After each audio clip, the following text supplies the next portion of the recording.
10 വർഷമായി പരിഹരിക്കാതെ കിടന്ന പ്രശ്നത്തിന് നവകേരള സദസ്സിൽ നൽകിയ പരാതിയിൽ പരിഹാരം. വീടിന് മുൻപിലെ വൈദ്യുതി പോസ്റ്റ് കാരണം കെട്ടിട നമ്പർ ലഭിക്കാത്ത പ്രശ്നത്തിനാണ് പാലക്കാട് പരിഹാരമായത്. സാങ്കേതികത്വത്തിന്റെ പേരിൽ തട്ടിനിന്ന പ്രശ്നമാണ് നവകേരള സദസ്സിലൂടെ പരിഹരിക്കപ്പെട്ടത്. 2014 ഒലവക്കോട് സ്വദേശി സീതയുടെ വീടിനടുത്ത് തകർന്നു വീണ വൈദ്യുതി പോസ്റ്റ് പുനഃസ്ഥാപിച്ചത്. എന്നാൽ ഇത് ഇവരുടെ വീടിനോട് ചേർന്നായിരുന്നു അന്നത്തെ KEB ജീവനക്കാർ സ്ഥാപിച്ചത്. കെട്ടിടവും പോസ്റ്റും തമ്മിൽ ദൂരമില്ല എന്ന കാരണത്താൽ പുതിയ വീടിന് പഞ്ചായത്തിൽ നിന്നും വീട്ടു നമ്പർ ലഭിച്ചിരുന്നില്ല. KEBയിൽ പരാതി നൽകിയപ്പോൾ 10,000 രൂപ അടയ്ക്കണമെന്ന മറുപടിയാണ് ലഭിച്ചത്. തുടർന്നാണ് നവകേരള സദസ്സിൽ പരാതിയുമായി എത്തിയതെന്ന് വീട്ടുകാർ പറയുന്നു. ഈ ഒരു പോസ്റ്റ് 10 കൊല്ലം മുൻപേ ഇവിടെ ആയിരുന്നു.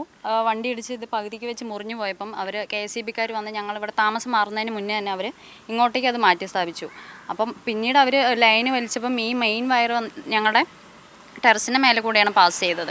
അങ്ങനെ വന്നപ്പോൾ ഞങ്ങൾക്ക് പിന്നീട് തേയ്ക്കാനും മറ്റുള്ള വർക്കൊക്കെ ചെയ്യാൻ ഭയങ്കര ബുദ്ധിമുട്ടായിരുന്നു. അതിനുശേഷം ഞങ്ങൾ ഇങ്ങോട്ടേക്ക് ഷിഫ്റ്റ് ആയതിനു ശേഷം വീട്ടു നമ്പർ കിട്ടാനായിട്ട് പഞ്ചായത്തുകാർ വീട് അളക്കാനായിട്ട് വന്നായിരുന്നു. അപ്പോൾ അവർ പറഞ്ഞു ഇനി വീട്ടു നമ്പർ കിട്ടില്ല, ഇത് മാറ്റി സ്ഥാപിക്കാതെ കിട്ടില്ല എന്ന് പറഞ്ഞു. അപ്പോൾ ഞങ്ങൾ KEBയിൽ കംപ്ലയിൻറ്റ് കൊടുത്തപ്പോൾ അവരൊരു 15,000 അങ്ങനെ എന്തോ കെട്ടാൻ പറഞ്ഞു. അപ്പോൾ ഇങ്ങനെയാണ് നവകേരള സദസ്സ് വരുന്നു എന്ന് പറഞ്ഞപ്പം ശരി എന്നാൽ കൊടുത്തു നോക്കാം, കിട്ടുകയാണെങ്കിൽ കിട്ടിക്കോട്ടെ എന്നുള്ളൊരു ഹോപ്പിൽ. നവകേരള സദസ്സിൽ പരാതി നൽകിയത് കൊണ്ടാണ് വർഷങ്ങളായുള്ള തങ്ങളുടെ പ്രശ്നത്തിന് ആഴ്ചകൾക്കുള്ളിൽ പരിഹാരമായതെന്നും ഇതിന് സംസ്ഥാന സർക്കാരിനോട് നന്ദി പറയുന്നതായും കുടുംബം പറഞ്ഞു. ഡിസംബർ 27 പെട്ടെന്ന് രാവിലെ വന്നിട്ട് ഞങ്ങൾ പോസ്റ്റ് മാറ്റുകയാണ്, ക്യാഷൊന്നുമില്ല, നിങ്ങളൊന്നും പേ ചെയ്യേണ്ട എന്നൊക്കെ പറഞ്ഞ് അവർ തന്നെയാണ് മാറ്റിയത്.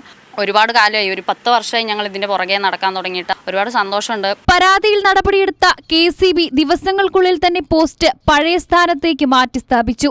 ഇതോടെ 10 വർഷമായി ചുവപ്പുനാടയിൽ കുടുങ്ങിക്കിടന്ന പ്രശ്നത്തിനാണ് നവകേരള സദസ്സിലൂടെ പരിഹാരമായത്. ഇത്തരത്തിൽ ചുവപ്പുനാടയിൽ കുടുങ്ങിയ നിരവധി പ്രശ്നങ്ങളാണ് പാലക്കാട് ജില്ലയിൽ നവകേരള സദസ്സിലൂടെ പരിഹരിക്കപ്പെടുന്നത്. കൈരളി ന്യൂസ്, പാലക്കാട്.